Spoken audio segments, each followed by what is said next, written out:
Welcome to another episode of Team Anywhere, where CEOs, leaders, and experts at building teams, companies, organizations, and amazing cultures share how to lead from anywhere in the world. I'm your co-host on the East Coast, Ginny Bianco Mathis. And I'm your co-host on the West Coast, Mitch Simon. And we invite you to join us to Team Anywhere.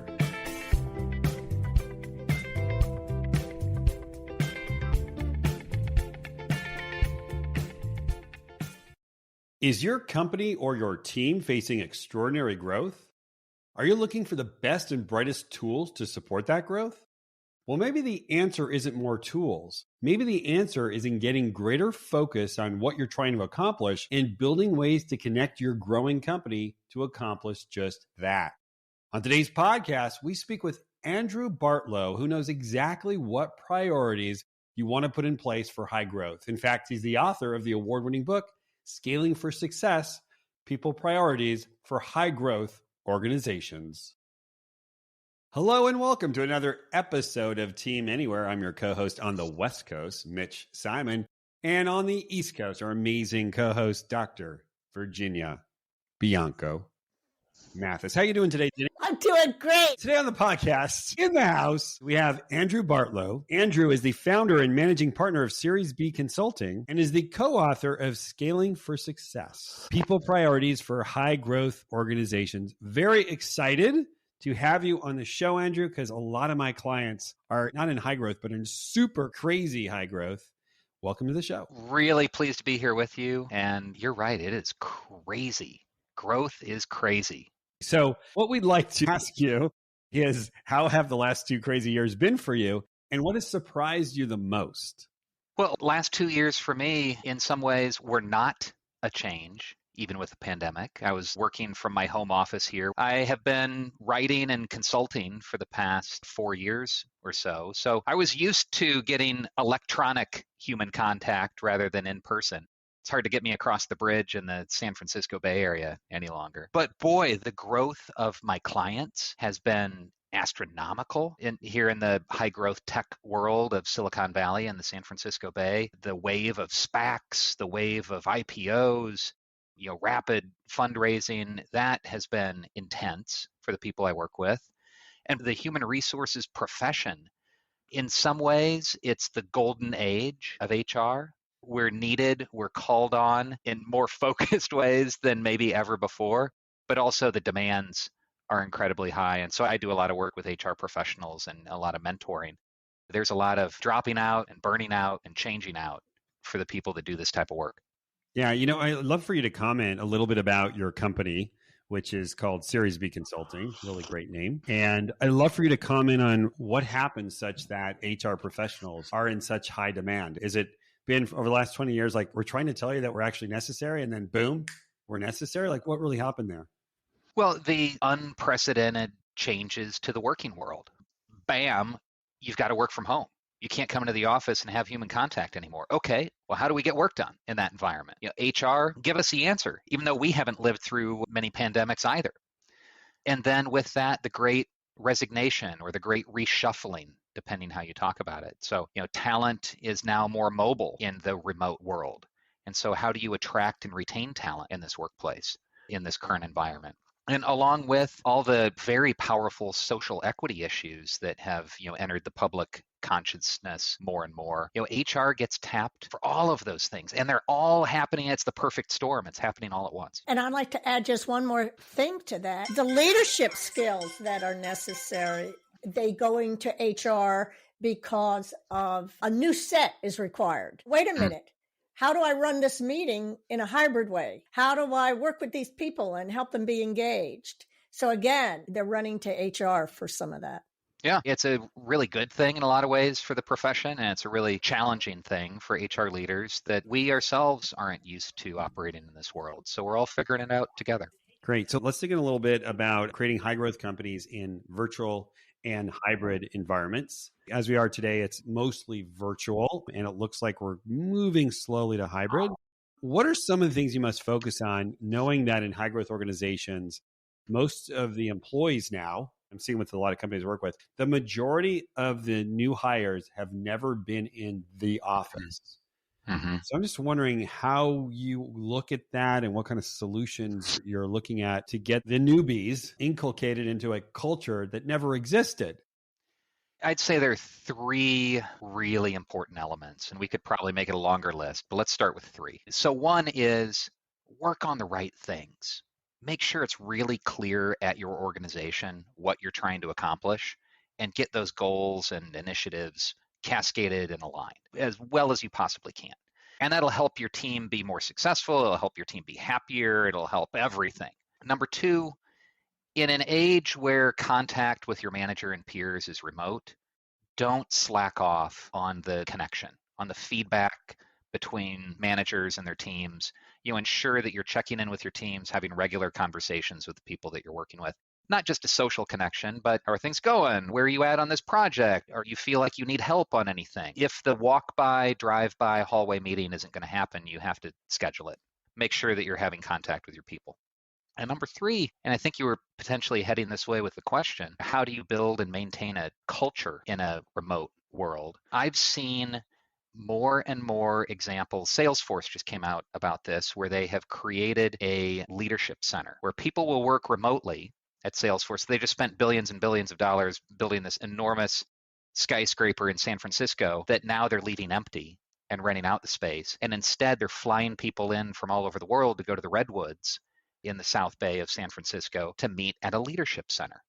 And I think that is so powerful, having a sense of place and a gathering location so that your teams can get together in a thoughtful, planned, productive way. And boy, I remember my days at General Electric. We had the Crotonville Leadership Center in Connecticut, and Washington Mutual, rest in peace, WaMu, had Cedar Brook up by SeaTac. I think more of these large, not just large employers, more employers will seek that sort of culture building sense of place and plan employee gatherings, not just parties, not just some band at a baseball field, but where can we go to get work done and build our culture?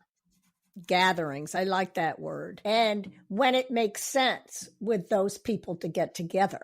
Well, heck, you're spending the money anyway, going to some hotel in Vegas, having your conference. Why don't you go to a central location that is your company, that has all your branding and all your history on the walls, and you're likely to bump into people in that leadership center from other groups that are also having meetings at the same time? Right. Makes sense. It does. That's great. Somebody in the real estate world is going to be buying and selling Crotonvilles. I've been to the Deloitte Center in Dallas, and it's phenomenal. And we have quite a few here in DC too, just out in the farmlands and countryside.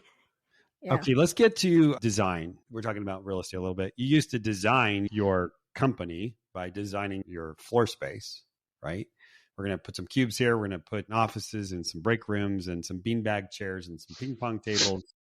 How do you best design companies today for hyper growth when, again, they're not coming into the office? Like, what are the things that I need to really focus on to make sure I can handle the growth? I just can't help thinking back to my days at General Mills, where they did away with offices. And so senior vice presidents were in cubes and bullpens. And that was all the rage back in the mid-90s. Conversely, Sun Microsystems, I interviewed with them right out of grad school, and everybody had an office. Yes. It was like an 8-square-foot office, big enough for your desk, and you could touch all 4 walls sitting in your chair. Everybody had an office with a door that shut. And outside the physical space environment, great question. How do you design it? I think largely you're designing how work gets done. A lot of my time and energy is spent working with leadership teams to articulate their most important goals and priorities, and then organize around how to deliver those. So it's less about physical space, and it's more about your org chart or your resourcing or your workforce plan. How do you get stuff done? McKinsey has a new framework called the DARE. So who's responsible for what, and how do we interact with each other? Just be intentional about it. It's not rocket science, but you need to pay attention to it.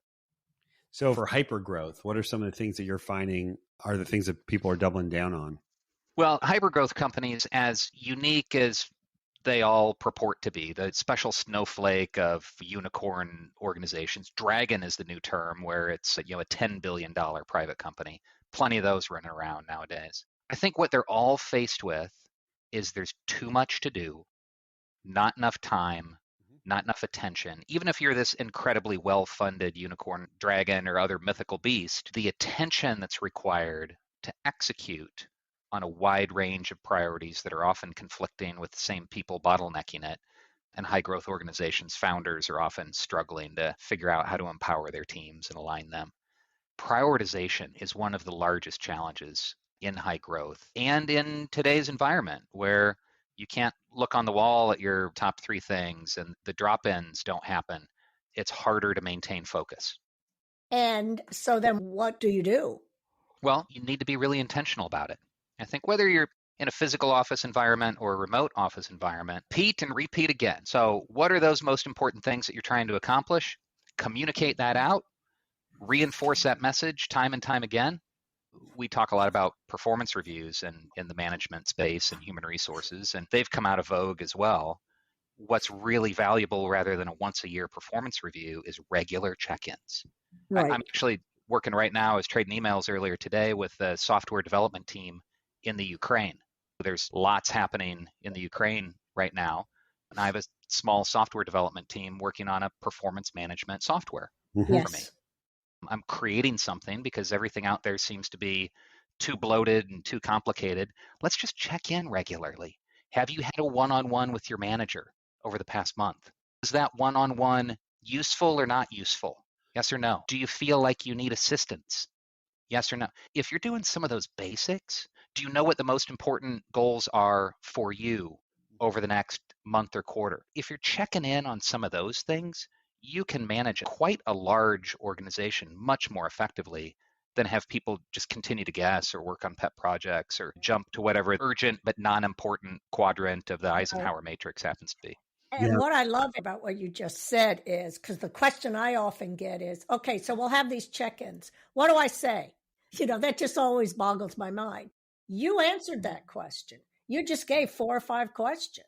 I have to actually give them those questions. Yep, sure. Right? And that's okay. Yeah. And then they grow from there. But it's such a foreign concept. You have to give them the language. Yeah, what I love is for prioritization is it's pretty simple. It's one-on-ones. It's regular check-ins. And what do you think is the most important thing? Then you're having that prioritization. So yeah, it comes down to the simple in growth or hypergrowth. So my next question is, what are some areas where leaders today are failing to invest and it's coming back to bite them? With so many of the well-funded high growth companies I work with, I often find the opposite challenge is that they're investing in too many things. This wide range of projects, programs, employee events and activities without the focus needed. So what organizations are failing to invest in doesn't actually cost a lot of money. It's focus. Invest in focus and clarity. And connecting the dots, they often do what we call, throw mud at the wall. And the employee, wherever they are, home, in the office, gets hit with another glob. And they don't know, well, wait a minute, why is this topic being discussed? Or how does it connect to the very survey you took 6 months ago, to the investment we were asked to do last week? Someone's got to coordinate those messages. There's a saying that I'm using it a lot lately. I don't think I coined it, though. You can move 30 things an inch or 3 things a mile. Chances are your organization will be better off if you're moving 3 things a mile. Yeah. In your experience, what are some of the things that people are doubling down on focusing on right now to help those of our listeners who are saying, well, what should I focus on in these high growth environments? Yeah, well, let's start with communication. Start with having really strong bi-directional communication framework. When are you doing an email update to the entire organization? When are you having an all hands? When is there a skip level? When is there a team meeting? How frequently are you doing one-on-ones? There are only about 6 or 7 line items on that list that I just ran through. Sure. But if you can clarify, hey, here's kind of our schedule, and managers of people across this organization, whether it's 25 or 2,500, we expect you to do these things on a semi-regular basis. So invest in communication. Yes. Don't need to have fancy graphics or spend a bunch of money, but do it. That's incredibly important in this dispersed work environment. I'll go back to focus and clarity, and those often go together. What are the most important things that the organization is working on? How do you prioritize against all the other stuff that's coming up on your plate? That's a great place to invest. It's hard to invest too much on focus and clarity. Mm-hmm. I'd say third, planning. Especially high growth organizations fall into the trap of saying, things are moving too fast, it's unpredictable, I can't plan. Whew. Wow, boy, are you setting yourself up for a bumpy road if you're not at least attempting to help your team plan your resources, identify your priorities. What are you trying to accomplish over the next period of time? I love that. I love Yeah. that. It's simple. And that's the cornerstone we're hearing also for innovation. Mhm. You've got to plan. You have to have dialogue around those things. Yep. And then even if it is moving too fast, the revisiting them becomes the magic. Let's go into talent management, actually talent development. Okay, I'm working with a company which is basically doubling or tripling its size each year right now. Thank God for them. What are some of the ways that you've seen companies encourage talent development, especially in this virtual world? Yeah, I've seen a lot of investment in third-party spend, reimbursement for individual workers selected training and learning programs. Okay. So instead of trying to build it all yourself, why recreate the wheel? There's more and more training, skill development, professional development options available remotely. Set a budget, reimburse, be generous about it. Love it. And I'm finding, Mitch, because it just happened that one of the faculty did a study on it, is in the vein that Andrew just pointed out. Yes, let the employee choose. It's okay to give them some ideas. And not the off-the-shelf stuff. Things that seminars online, but where there is a face-to-face, you meet once a week for 6 weeks, seems to be the favorite. I started a program exactly like that. So thanks for mentioning the book. Growing out of the book came an executive education program for heads of HR at high growth companies. And so we run the equivalent of an executive MBA over 16 weeks. We accept a very small group of people with some pretty intense reading and writing assignments and homework. And we meet twice a week on video. And we've got a Slack channel, and you're deep into this, spending 5 to 10 hours a week for 16 weeks. Yes. And boy, people rave about it, how it's career changing and transformational. And I obviously think my program's pretty good, but there are other programs in different disciplines. The point is, don't just attend webinars, don't just buy downloadable products online, like get engaged and do some active learning. And that can go a really long way. And then the learning triples because, as I'm sure you do in your program, you put people into groups and then they have to meet in between and it just cascades. And they start learning the skills in the course that are necessary now for the hybrid work back on the job. That's right. There's a lot more willingness now to have remote delivery. And there are a number of startups in this space. I just went to my first and maybe only conference of the year in Vegas, of all places. It was HR Transform and HR tech companies. So companies that are building technology that serve the workplace. Investors and HR leaders at high tech companies all came together. And boy, there are a bunch of organizations out there. Hone is one. There are a bunch of others that aren't top of mind. But delivered, blended learning, remote delivered, with a live human involved doing the teaching and coaching can be really powerful. And for scaling organizations, don't try to do it yourself. Go find a vendor that has really high quality stuff off the shelf and leverage their scale. Great. Let's talk about culture now. You've spent a lot of time actually talking about culture, clarity, and one-on-ones and communication, which really is the foundation of culture.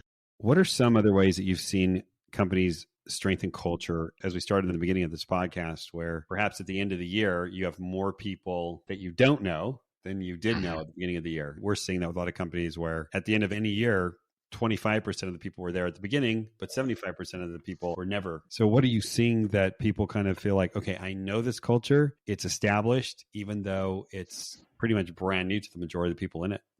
A few pretty tactical suggestions. One is articulate it very clearly in your employment value proposition to potential candidates. So even during the interview process, you're talking about who we are and who we aren't. Have onboarding where it's not just, here's your computer and your login, but here's how we operate. Here's what we espouse and what we aspire our culture to be. Third is have some intentional gatherings. Maybe that's your offsite leadership center. Maybe you're going to Vegas, whatever it is, have some intentional gatherings so people can experience each other. I have a somewhat controversial opinion on mission, vision, values, purpose that I'd love to talk about for a minute if we have time. I would love that. We like controversy here. Well, great. I feel like so many organizations spend so much time wordsmithing mission, vision, values, statement, or purpose that ultimately mean nothing. That's ultimately just words that people get quizzed on and forget, and it doesn't really stick with you because you're trying to be inoffensive to everyone. That's right. You're trying to be inclusive to everyone in your mission, vision, values, culture. And where culture can be really powerful is where you're differentiating, where you are making some choices and saying, here's who we are and here's who we're not. Yeah. And this is the type of worker that will really connect with us and do really well. And if you don't want to sign up for that, don't need to. And so I would just encourage organizations not to get caught into that black hole of wordsmithing fancy marketing slogans that you intend to put on people's mouse pads, and focus more on who are we really and what is differentiating about that. Build programs and processes around it. A couple examples I hear all the time. We're a work hard, play hard culture. Okay, well, what does that really mean?